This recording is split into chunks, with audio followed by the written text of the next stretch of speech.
Donghua ini berfokus pada seorang bocah yang bernama Linley Baruk. Dia adalah seorang tuan muda dari klan Baruk yang dimana klan Baruk adalah klan yang sangat berjaya pada masanya. Namun akibat garis keturunan yang semakin lama semakin lemah, klan Baruk pun kini semakin terpuruk.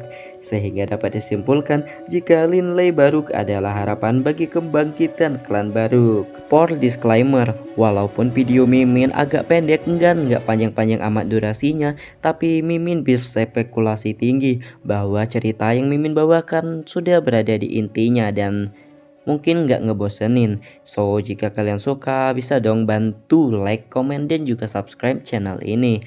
Nggak usah banyak bacot lagi, langsung aja kita ke alur ceritanya. Diperlihatkan benua Yunnan yang luas dan terdapat 4 kerajaan besar dan juga ada 2 aliansi besar yang saat ini terus berseteru, dan juga sedikit dijelaskan di dunia ini terdapat 2 aliran kekuatan, yaitu aliran sihir dan prajurit, serta benua ini menganut hukum rimba yang mutlak. Di suatu tempat terlihat 2 orang yang sedang adu mekanik. Ya, inilah dia MC kita yang bernama Linley Baruk, yang dimana sedang baku hantam dengan anak buah tuan muda Felix. Awalnya Linley terpojok karena perbedaan kekuatan, namun berkat dukungan teman-temannya ia pun bangkit dan menunjukkan ketangguhan yang sesungguhnya.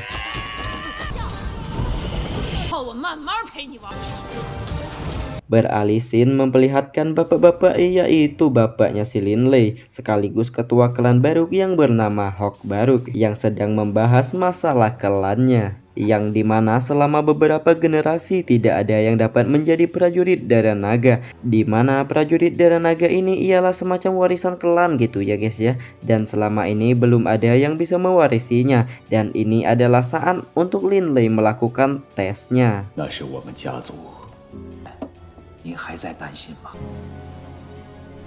Dijelaskan sedikit, klan Baruk pada masanya sangatlah kuat karena memiliki garis keturunan naga yang mulia, yang dimana prajurit naga pertama mampu mengalahkan 2 makhluk tingkat alam suci dengan senjatanya. Begitupun dengan prajurit naga kedua dan ketiga yang mengalahkan dan menghabisi para musuhnya. Namun semakin lama garis keturunan klan Baruk semakin lemah dan prajurit naga tak pernah muncul lagi. Hingga hari ini Linley yang merupakan generasi ke-186 melaksanakan ujiannya.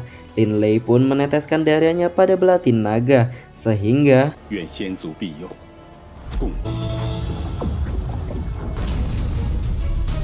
ya, untuk kesekian kalinya klan Baruk gagal lagi. Namun ayahnya tidak menyalahkan Linley karena manusia tidak dapat luput dari takdir. Dan di sela itu tiba-tiba datanglah bapaknya Felix yang bertujuan untuk sebuah urusan. Di sela kekesalannya, Linley didatangi adiknya yang bernama Wharton Baruk yang memberitahu ayah mereka memindahkan patung dari rumah leluhur, dan Linley pun dapat ide untuk ke sana. Siapa tahu bisa menemukan barang berharga.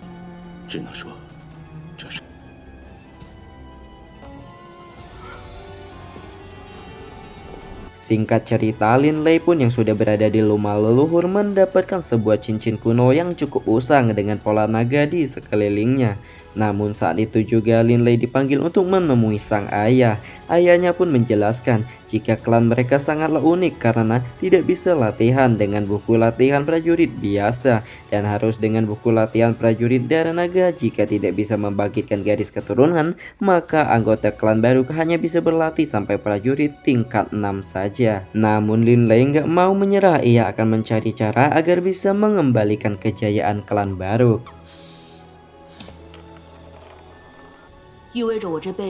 Pada siangnya, Linley dan para anak-anak di sana berlatih di bawah asuhan Kapten Hillman. Tapi berbeda dengan anak-anak yang lain, Linley benar-benar menunjukkan tekadnya dengan berlatih dengan sangat keras. Hingga ujian tes kekuatan pun tiba dengan cara memukulkan seonggok batu besar dengan kekuatan mereka sendiri. Namun tuan muda keluarga Felix dengan liciknya mengganti batu tes Linley dengan batu intan yang dikatakan mustahil Linley bisa menggoresnya. Namun dengan kekuatan Linley yang pantang menyerah, ia pun dengan sekuat tenaga memukulnya. Di sini Kapten Kapten Hilman pun menyadari ada yang salah dengan batu ini, namun dengan sekali ayunan tangan, duar, ya batu intan itu pun hancur lebur hingga Lin Lei dinyatakan lulus. Namun karena adanya serangan hewan magis, Kapten Hilman pun bergegas dengan Lin Lei yang menyusulnya dari belakang. 林雷，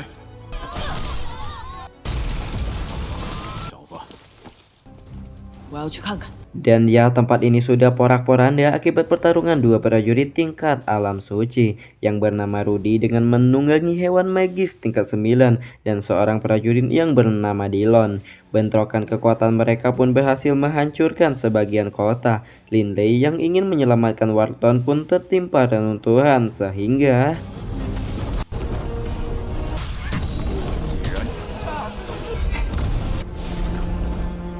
dengan sisa-sisa kekuatannya, Lin Lei pun memastikan bahwa adiknya baik-baik saja. Namun tiba-tiba cincin kuno Lin Lei bereaksi dan memunculkan sesosok pria parubaya yang bernama During Coward, yaitu guru sihir alam suci yang berasal dari kerajaan Powen. Dan pada akhirnya Lin Lei pun pingsan. Melihat tiga elemen di tubuh Lin Lei yang menyatu, itu pun membuat kakek During yakin bahwa masa depan dari Lin Lei ini sangatlah cerah.